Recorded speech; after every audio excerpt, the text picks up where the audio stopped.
Hey Couch Crazies, it's Alex with CouchDotCom. How's my chest hair? Today we're gonna talk about measuring your couch. It can be the make or break between having an awesome first day with your couch and a successful delivery and sending your couch to the couch orphanage. What's the best way to measure a couch?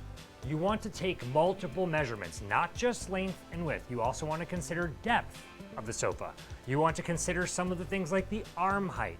Do the legs remove? What are the measurements without the legs being removed? The most important thing is considering where it's being delivered and any obstructions that you might have to overcome or challenges to get it through the door and get it into its final resting place. Not like that, like the place where you will rest on it. How do you know if furniture will fit in the room?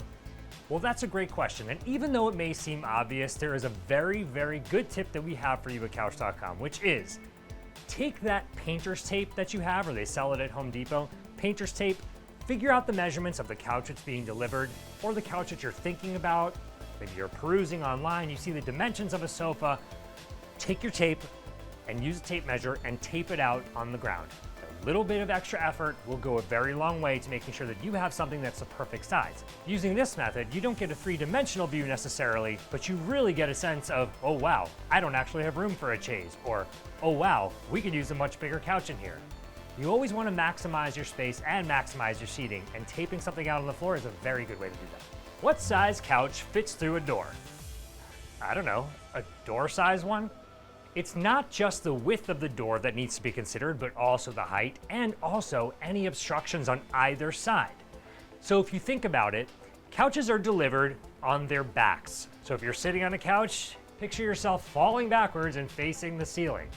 That's how a couch is delivered, on its back. Why is that? From top to bottom, the couch has the smallest width, and that's what you want to do going through the doorway. However, some doorways on the other side will have a wall blocking it, or on the other side will have a crazy corner. You want to consider all of those elements, because when you're going through a doorway, you need to sometimes make a quick turn, which may require you to use more of the doorway than you initially thought.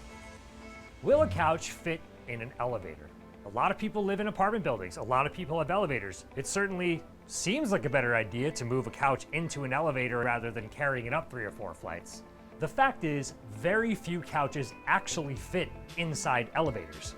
Elevators are typically used to move people, not huge pieces of furniture.